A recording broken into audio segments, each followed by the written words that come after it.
लोकसभा चुनाव में अब चंद हफ्तों का वक्त बाकी है। ऐसे में सभी राजनीतिक दलों ने अपनी मोर्चेबंदी और तेज कर दी है। लेकिन बात 7 मुख्यमंत्रियों की करेंगे जो मोदी रोको मोर्चे के लिए एक मिशन में जुट गई है। नमस्कार, मैं हूं विवेक श्रीवास्तव।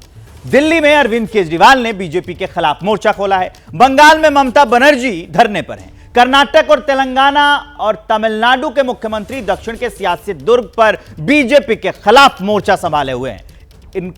आपको इन सब की बात सुनाएंगे। मोदी वर्सेस 7 सीएम जैसे सियासी सीन का हाल भी दिखाएंगे, वो भी इस सवाल के साथ कि क्या 7 राज्यों के मुख्यमंत्रियों का मोदी रोको मोर्चा बीजेपी के मिशन 400 प्लस को रोक पाएगा। यह सुपर एक्सक्लूसिव रिपोर्ट उसी पर है, देखिए।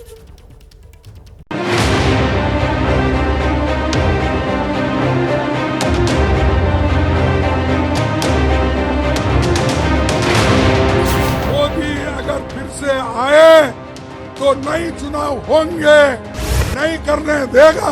बीजेपी को मदद मत करो। कांग्रेस कहती है नरेंद्र मोदी प्रधानमंत्री बनेंगे तो फिर चुनाव नहीं होंगे। ये आखिरी चुनाव है। मोदी अगर फिर से आए तो नए चुनाव होंगे, नहीं करने देगा और डिक्टेटरशिप आएगा। ममता बनर्जी बीजेपी से दूर रहने के लिए ऊपर वाले का वास्ता देती हैं। एक बात याद रखना, बीजेपी को मदद मत करो। बीजेपी का अगर तुम लोग मदद करोगे कोई, तो अल्लाह का कसम आप लोगों को कोई माफी नहीं करेगा। अरविंद केजरीवाल कहते हैं कि बीजेपी वोट के लिए देश बेच सकती है।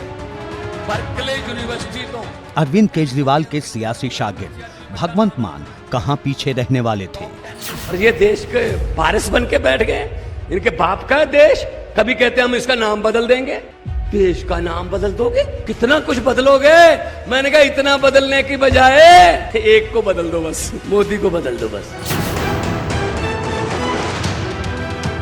देश देख रहा है, देश देख रहा है, एक अकेला कितनों को भारी पड़ रहा है।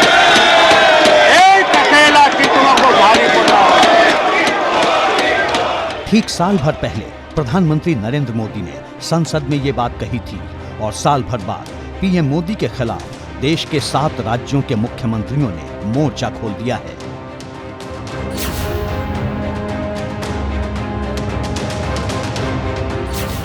चुनाव में चंद हफ्तों का वक्त बाकी है, लिहाजा उत्तर से दक्षिण और पूरब से पश्चिम तक बीजेपी की हैट्रिक रोकने के लिए पूरी मोर्चाबंदी होने लगी है और इस मोर्चे के अहम किरदार तैयार हो चुके हैं।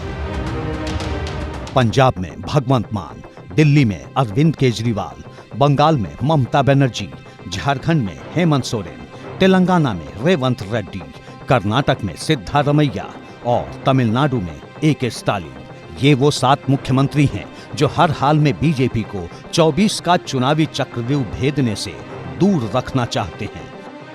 इनमें सबसे पहला नाम है ममता बनर्जी का, जो 24 के चुनावी चक्रव्यूह के पहले दरवाजे पर मोर्चा संभाले हुए हैं। चोरेদের জমিদার জোরদার চোরের মায়ের বড় গলা শূন্য কলসি বড্ড বাজে বেশি। আজকে ক্ষমতায় আছে তাই সাথে এজেন্সি নিয়ে ঘুরছে, কাল ক্ষমতায় থাকবে না, সব উধাও হয়ে যাবে। तीखे शब्द, कटाक्ष भरे तीर और बीजेपी के हर वार पर पहले से जोरदार पलटवार। गंगा सागर के किनारे वाले सूबे के मुखिया का दिल्ली की सत्ता पर काबिज बीजेपी से 36 का आंकड़ा है। आप चिंता मत करो, आपका साथ दीदी है। अगर दीदी वादा करते हैं तो इसको काम करते हैं। दीदी के इसी भरोसे पर बंगाल 13 साल से ममता बनर्जी को राज्य की सत्ता सौंपता रहा है। लेकिन 7 साल के दौरान बंगाल की राजनीति बदल चुकी है। एक दौर में हाशिए पर रहने वाली बीजेपी टीएमसी के गले तक पहुंच चुकी है। बंगाल में लोकसभा की 42 सीटें हैं। 2019 में टीएमसी को 22 सीटें मिली थीं। बीजेपी ने 18 सीटों पर जीत हासिल की थी कांग्रेस के खाते में 2 सीटें आई थीं। ये 2019 के नतीजे हैं। लेकिन 5 साल में बंगाल की राजनीति का रण काफी बदल चुका है। ममता बनर्जी जानती हैं कि 24 में टीएमसी के लिए बीजेपी ही सबसे बड़ी चुनौती है। इसीलिए कांग्रेस को किनारे कर बंगाल की सभी सीटों पर चुनाव लड़ने का ऐलान कर चुकी हैं। আমি নাই বা কিছু চাইলাম, তাও আমি বলেছিলাম 2টো সিট তোমাদের দেবো, তোমাদের জিতিয়েও দেবো।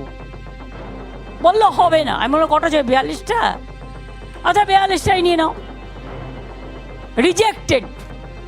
তারপর থেকে আমার সাথে আর কোনো সম্পর্ক নেই, কথাও হয়নি। বিড়ি বাদ দিয়ে জানেই না কোনোদিনও। বিড়ির বদলে অন্য কিছু হয়তো খায়। जिस तरह के हालात हैं उससे साफ है कि चुनाव आते आते बंगाल में बात बहुत आगे तक जाएगी।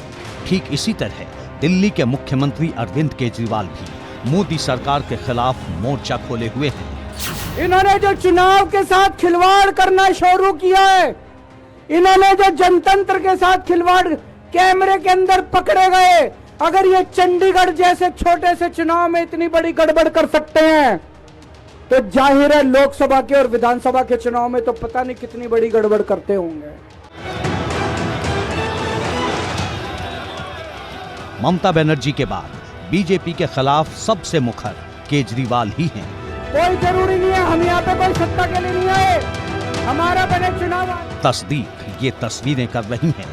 ईडी के बहाने अरविंद केजरीवाल ने दिल्ली से लेकर पंजाब तक की चुनावी राजनीति को साधने की तैयारी कर ली है।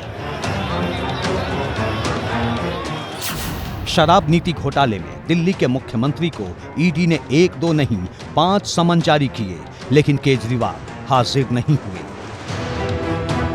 आम आदमी पार्टी की दलील है कि ईडी का समन गैर कानूनी है। सरकार का टारगेट अरविंद केजरीवाल को गिरफ्तार करवाना और दिल्ली सरकार को गिराना है।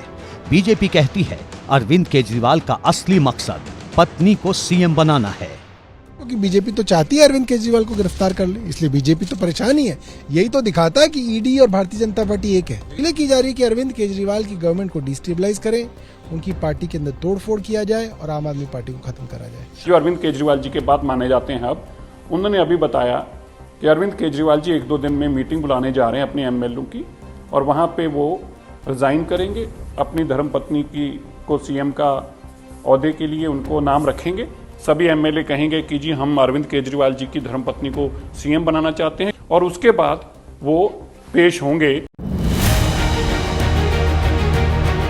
अरविंद केजरीवाल की राजनीति केंद्र की सत्ता से ही शुरू हुई थी।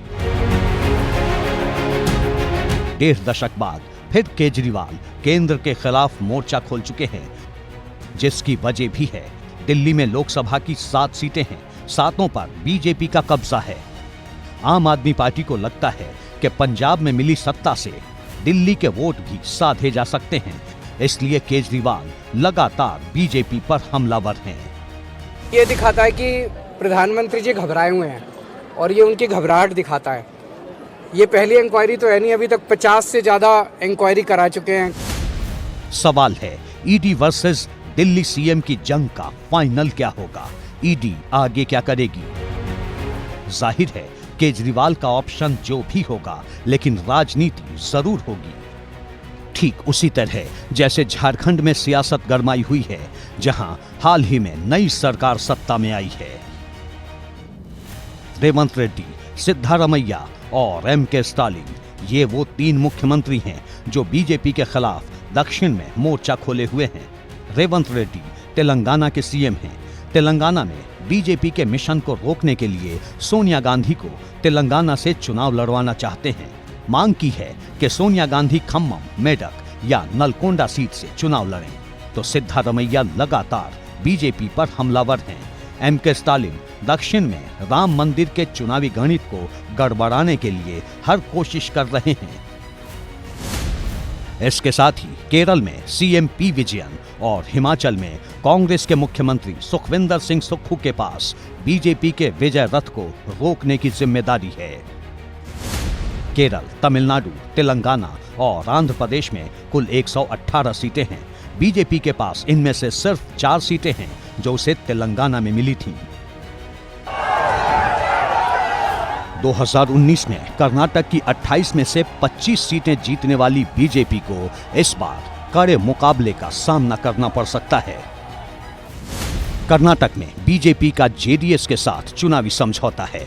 समझौते के तहत 4 सीटें जेडीएस को देनी होंगी, यानी बीजेपी को पूरा दमखम अपने खाते की 24 सीटों पर दिखाना होगा, जो आसान नहीं है, क्योंकि कर्नाटक की सत्ता बदलने के बाद राज्य की राजनीति में कांग्रेस की दखल बढ़ी है। बजट के बाद कर्नाटक में कांग्रेस सांसद डीके सुरेश विवादों को हवा दे चुके हैं। संसद में 1 फरवरी को अंतरिम बजट पेश किया गया। इस पर रिएक्शन देते हुए कांग्रेस सांसद डीके सुरेश ने कहा कि दक्षिण भारत के साथ अन्याय हो रहा है। दावा किया कि जो पैसा दक्षिण तक पहुंचना चाहिए था, उसे डाइवर्ट कर उत्तर भारत में बांटा जा रहा है। ये और बात है कि डीके सुरेश के इस बयान को लेकर कांग्रेस इत्तेफाक नहीं रखती है। संसद में कांग्रेस अध्यक्ष मल्लिकार्जुन खड़गे ने यही कहा। मैं सुना कि आज के टीवी में कि उन्होंने कहा मैं ये नहीं कहा हूं। अगर कोई भी देश को तोड़ने की बात किया, हम कभी सहन नहीं करेंगे, चाहे वो किसी पार्टी का हो। इस देश को एकता रखने के लिए कोई कहे या नहीं कहे, मैं खुद मल्लिकार्जुन खड़गे होके कहूंगा, कन्याकुमारी से लेकर कश्मीर तक हम एक हैं। डीके सुरेश के बयान पर बोलते हुए मल्लिकार्जुन खड़गे ने एक और बात कही, सुनिए। आपका इतना बहुमत है, अब तो पहले 330 334 की, अब ने तो 400 पार हो रहा है।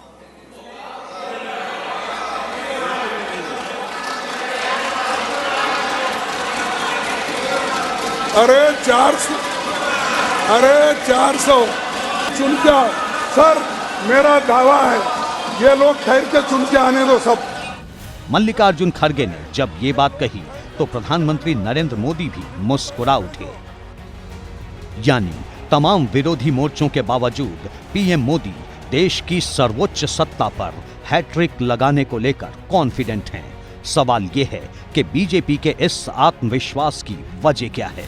जवाब अगली रिपोर्ट में जानेंगे। जैसे ही घड़ी का काटा दोपहर 2:30 पे आए, बबीता जी का दिल सास बहू साजिश के लिए मचल जाए। और ये है इनकी बहू, पूरे दिन ऑफिस की टेंशन हो जाए गॉन जब ये करें अपना फेवरेट शो फ्री टाइम पे ऑन। इनकी तरह आप भी देखिए अपना फेवरेट शो अपने टाइम पर और डाउनलोड कीजिए एबीपी लाइव ऐप अपने स्मार्ट टीवी पर।